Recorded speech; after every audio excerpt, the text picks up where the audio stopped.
Hi, welcome to my discussion of Reaper's Gale, Book 7 in Malazan Book of the Fallen by Stephen Erickson. I took most of the month of August to read this book. It took me a long time to get through, and there is much to cover. And so first of all, an overview of this book. It takes place in the Empire of Lether. We have Rulad, who is emperor here, but really what we learn is that the Chancellor Tribunal is the one running the show. So Rulad is not only a puppet for the crippled god, but also for the Lethery there. We also have other Lethery characters there and things such as the Liberty Consign of Merchants run by Rautos and this patriotist organization. We have a scholar named Janet who is being held prisoner there. And then over on the outskirts, we have the Atraprida Bivat, along with the Tistador, who is Brolhandar, and they are assigned to attack these outskirt tribes that are under this leader named Red Mask. And so they're the all tribes that are under this leadership of Red Mask, and they are also joined by, all people are joined by Tok the Younger and the Grey Swords. And so there's a lot that's going on there, and it is all for political reasons and for gain and for profit. And it's a very controversial kind of scene going on there. Interesting battle scenes. Of course, we have these amazing cinematic moments. We have Kachain Jamal. And then meanwhile, we also have the Malazans, the bone hunters, along with Tavor, who come to the Empire of Lether, and their plan is to team up with the Lethery and to overthrow the Tistador. But of course, this plan gets completely rerouted. And then we also have other storylines, including this wonderful found family quest journey with Silkus Ruin and Udanas, Serempedic and Kettle, and it's just a very in Vir Sengar. So very interesting storyline there, looking for the soul of a Scabandari Bloodeye. We also have other characters such as Hedge, the Ghost, and Bridgeburner, and then we also have Quick Ben and Troll and Icarium. We also have Karsa Orlong and Samar Dev, as well as, I guess, Icarium, who are who are assigned to fight Rulad. And that gets very intense and interesting. So some overall thoughts or impressions of this book. Now I have to admit that I found the book at first interesting. I actually found it interesting the whole way through for the most part, but I found that for some reason, I found this book wasn't quite hitting the emotional notes for me that I had hoped. And part of that might have been that some emphasis placed on maybe the Lethery characters or Brolhandar and the Atraprida. Oh, and I didn't even mention Twilight and her storyline, finding out she is the queen of the Shake. Some of those things were interesting to me, but I didn't find myself as engaged or excited as I had hoped or how I had felt in previous Malazan books. But I did get excited at times, and then I just felt like it wasn't quite delivering the emotional fulfillment I was hoping for. And so at a certain point, I was thinking, okay, this is interesting. I'm probably going to enjoy this more on a reread, which I'm sure will be the case. But for the most part, I think that, that this is not going to be a favorite book for me. And then it was like Stephen Erickson pulled the ground out from underneath me, because the last section of the book hit me so hard with the whole entire scene with the with Fear attacking Silkus Ruin at the gate and seeing Troll and Icarium, and then Troll going to see Rulad fighting Karsa Orlong, all of those things, and then of course Troll's death. All of these climactic moments, one after another, it was a lot, and I cried so hard. So I have some mixed feelings because, like I said, for most of the book, I didn't feel like I was connecting with it on the level that I had hoped. And then the end, I cried harder for the end of this book than any other of the books I've read so far. Actually, I cried harder at the end of this book than any book that I've read so far this year.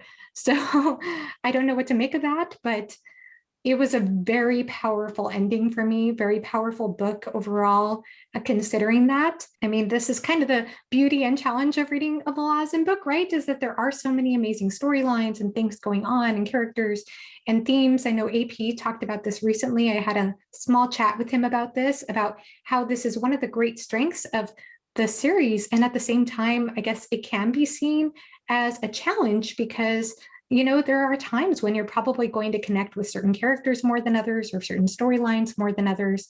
And so the storylines that I personally loved the most in this book were the storylines with Silkus Ruin and Udanos and Serempedek and Fear, that whole party there. I loved that whole entire quest journey there. That was absolutely amazing, the way that the character dynamics came into play, the different motivations at play, with Fear Sengar saying that he was on this journey for redemption, so he claimed, and then with Scabandari Bloodeye, or with Silkus Ruin, I'm sorry, saying that he wanted the soul of Scabandari Bloodeye for revenge. And so there were just some different motivations there, different tensions between characters, and then we have Kettle mixed in with all of that.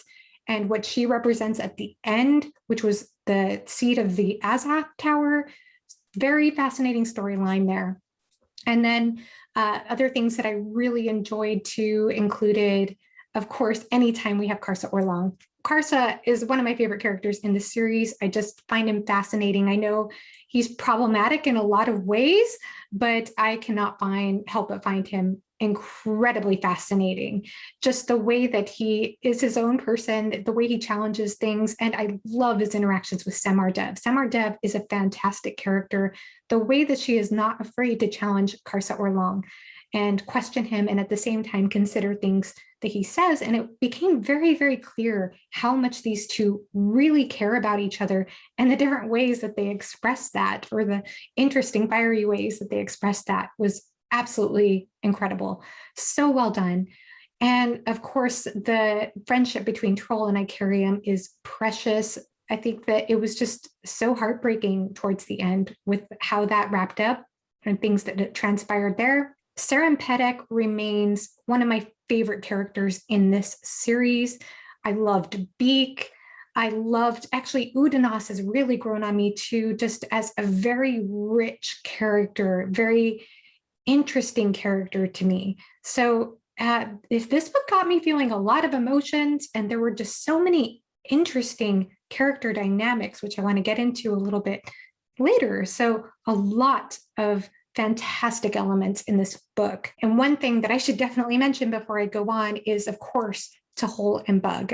Those two are fantastic characters, and the addition of Janeth, the scholar, I loved the interactions between Janeth and Tahol's whole scheme to undermine the entire Lether economy really came to full play in this book. So in this book, we definitely see a lot more of the scheming in action. I think even more so than we did in Midnight Tides. And I feel like this book was a really, really good bridge between the two previous books, between Midnight Tides and Bone Hunters, picking off perfectly from those two books and blending in some themes from those two books as well. And so as far as themes are concerned, and I'll try to tie in even more from here. So themes that I saw, I think when I think of Reaper's Gale, I think of the Grim Reaper, and I think of the scythe instrument or weapon. And when you think of Gale, Gale is a strong wind. So I'm imagining the wind that's produced from using this scythe. And I think that actually I noticed while I was reading the book that the element, the wind, as a metaphor, and even just the wind itself, it was prominent throughout the book. It came up several times. And one of the most prominent passages, I think, was with Hedge. There was this wonderful passage about how the wind was his companion. The wind told him as much. It had been his companion for so long now. He had grown accustomed to its easy revelations, its quiet grasp of secrets and its caressing embrace.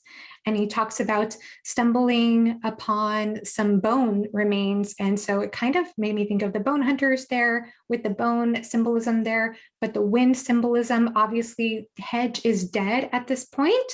He slowly starts to become more alive throughout the book, which is very, very interesting journey.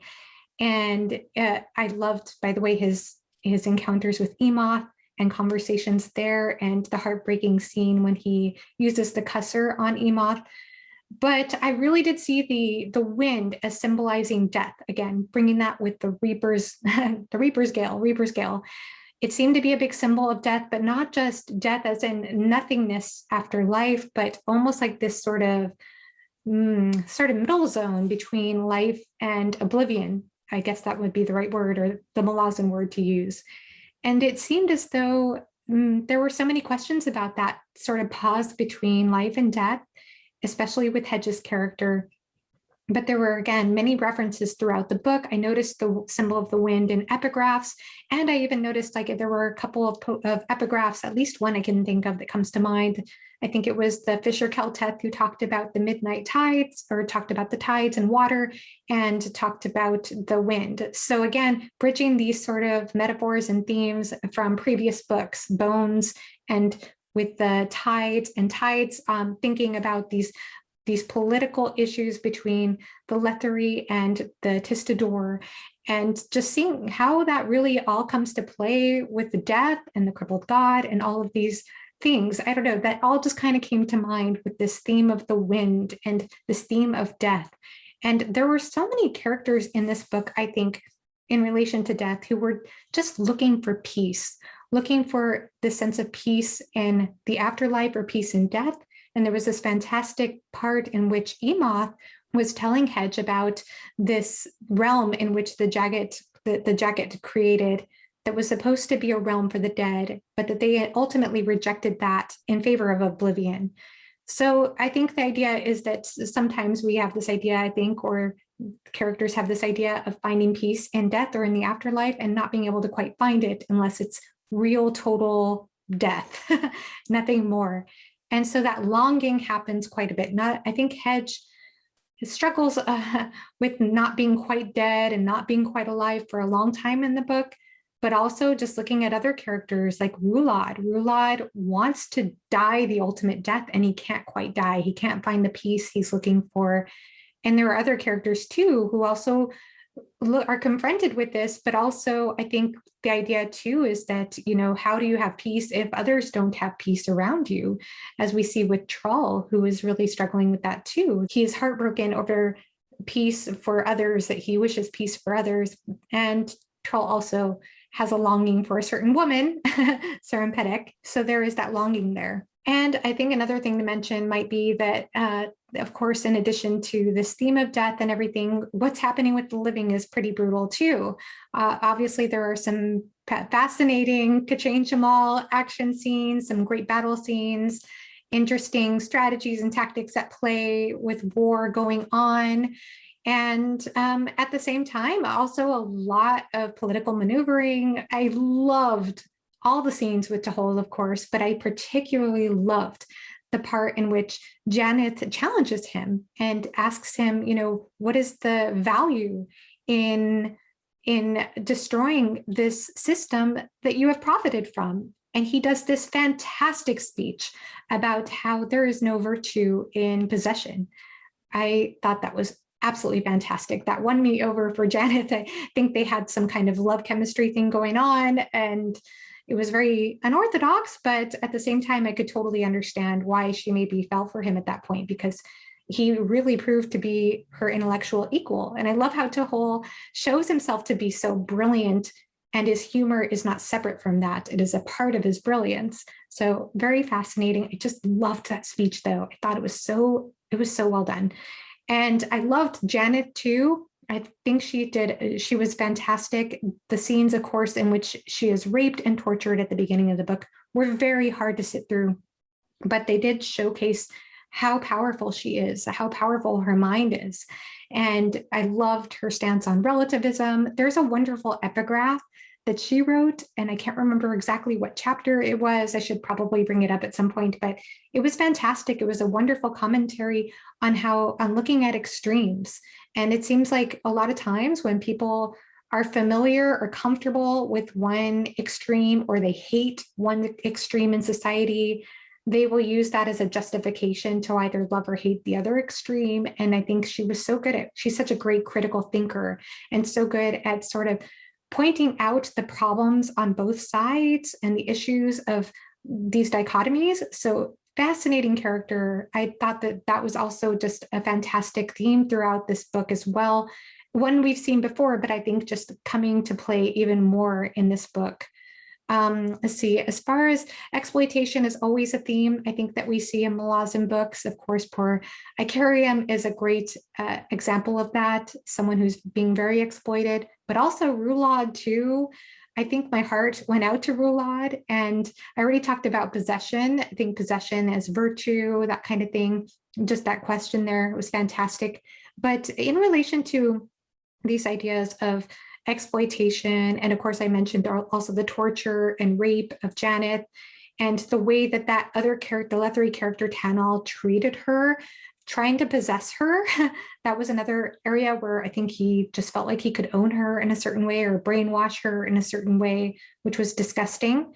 But we also see, I think, like as horrible as all these things that are happening are, I think that we also see innocence in this book too, and this sort of childlikeness in many of the characters, which I found so heartbreaking at times. So for example, I think we see that with Icarium. I think Icarium because he doesn't remember anything over time, there is something very childlike about him. And even Rulad, there were a couple of times, I think, with his concubine, if that's the right word for it, the woman who he was sleeping with, and she was even pointing out in her own mind how he was very childlike.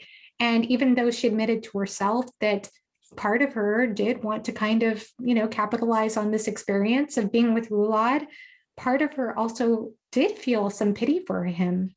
It's like you couldn't help it because he didn't know what was going on. And that even happened with his new Finad at the end of the book, who just looked at him thinking, wow, he's like a child. He just has no idea what's going on. So I saw characters around Rulad. I saw him evoking pity in other characters around him. And it made me feel pity for him too. I felt sad for Rulad. I felt so sad for him. I don't know if that's a common take, but I felt like that was definitely something that you can find if you looked closely.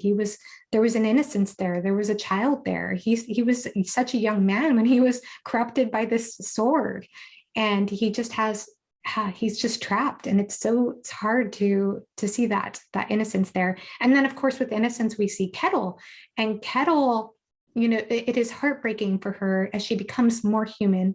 Also kind of like a journey, sort of like Hedge, although I think probably for different reasons. I'm not sure. She is coming to grips with the idea that people aren't very nice to each other. And part of her doesn't quite understand why, but she has to sort of accept that that's just the way people are, and that's the way of the world. So that is a kind of a hard way of looking at innocence, and just seeing how the other characters respond to her, I think also shows a sort of relationship to that too.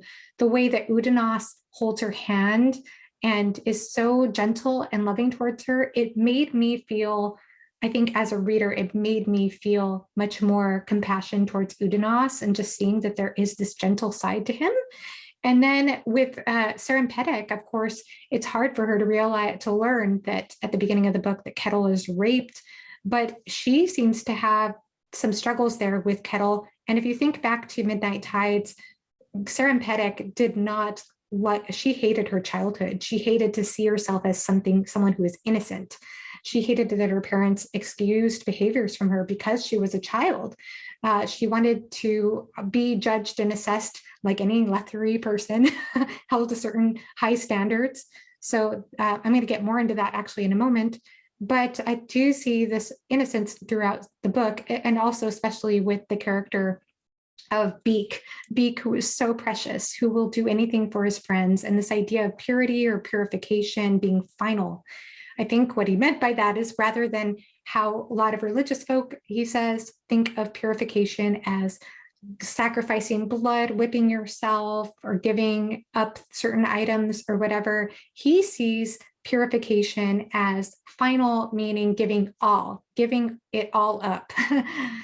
He's the ultimate death, I guess, was how his purification worked, at least in his mind, if I understand correctly. But he was also to me, he embodied that innocence too. So definitely something I saw and picked up as a first-time reader. And then I think also, I didn't even talk about the Malazans, but of course, Tavor is still being questioned in this book, which was crazy, that people are still questioning her and her leadership skills. And I think a lot of the Malazans, I guess this isn't quite a new thing, but it seems like they are still trying to find their way and trying to find their purpose and trying to find meaning, especially after her speech about going unwitnessed.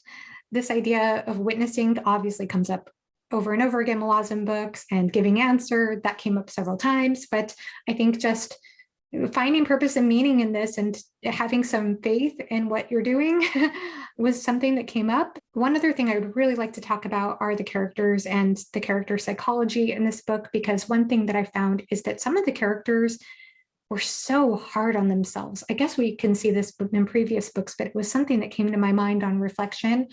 So looking at Serempedek again, this is someone who is so hard on herself. There were some passages where she's looking at herself and reflecting back on her previous relationship with Halbedict and how she used him. And then she gets so upset with herself for raping Udanos's mind. And not to say that that was an okay thing to do, but I feel like Serempedek is so hard on herself. The way that she sees herself, I feel like she sees herself in a much, much harder light than outsiders would see her. And it makes me feel so much compassion for her, because at the same time as I don't see her as being as horrible of a person as she sees herself, I can also understand through her thoughts why she thinks that about herself. The way her story ends in this book was also heartbreaking for me personally. I think she's pregnant is the idea I gathered at the end with Troll's baby, but very powerful storyline there. And then with Udanos, even though Udanos comes across a very bitter and cynical, very different personality than Serempedek, I feel as though he's pretty hard on himself too. There is a passage where he talks about how there is no such thing as ex-slavery, that is not a real thing, because being a slave has been embedded in his soul.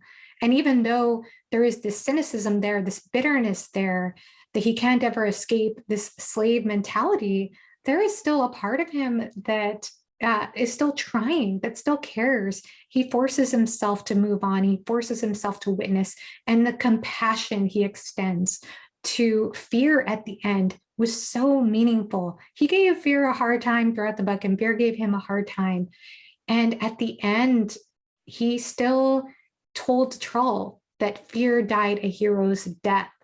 And I thought that was so profound, to show how much he really cares there. So as hard as he was on others, I think he was even harder on himself. Another character that comes to mind for this is Beak, because Beak, he associates stupidity and cowardice with each other. At least he grows up thinking that he's both stupid and a coward. He thinks so little of himself, and it means the world to him. So unlike Udanos, who's very bitter and cynical, Beak is just so pure and innocent, and it means the world to him when Ferret Sort takes him under her wing and trusts him and listens to him. And it just brings out this profound loyalty in him. So I thought it was interesting, even just looking at Beak and Serempedek and Udanos, all three of these characters are so hard on themselves, but show it in a different way. Same with Hellion. I think that Hellion, even though she seems kind of like a comical drunk, being inside her mind, there was one part, I think, when she woke up, I think, from being pranked by her fellow soldiers. I guess they bleached her hair and polished her sword or something like that. And I feel like glimpses inside Hellion's mind, it's a hard place to be in. And I felt that in Bone Hunters too, that even though she is admired possibly more admired than Tavor. Even though she's a drunk, she seems to get the job done. She knows how to deliver orders, but at the same time, I think it's not easy. There's a reason why she's always gravitating towards that drink. So another character who has kind of a battle in her mind. So I think that that's something that I just couldn't help but notice throughout the book, but it also endeared these characters to me. And it just made me feel as though reading the book and reading about these characters can be such an intimate experience, just understanding these so personal challenges and journeys and the way that they relate to other people. That is just something that I really love about this book, in addition to it, causing me to think more largely about the world around me and my place in it. I think that just about covers everything I wanted to share for this book. I know I didn't go into detail about so many different things that would take hours, but these were the things I think that were meaningful for me upon reflection right now. And I will continue thinking about this book and reflecting on certain passages and scenes. So if you've watched this far, thank you so much for watching. It means the world to me. Thank you. Please leave a comment on anything you thought about this book or anything I shared, and have a great rest of your day. Bye-bye.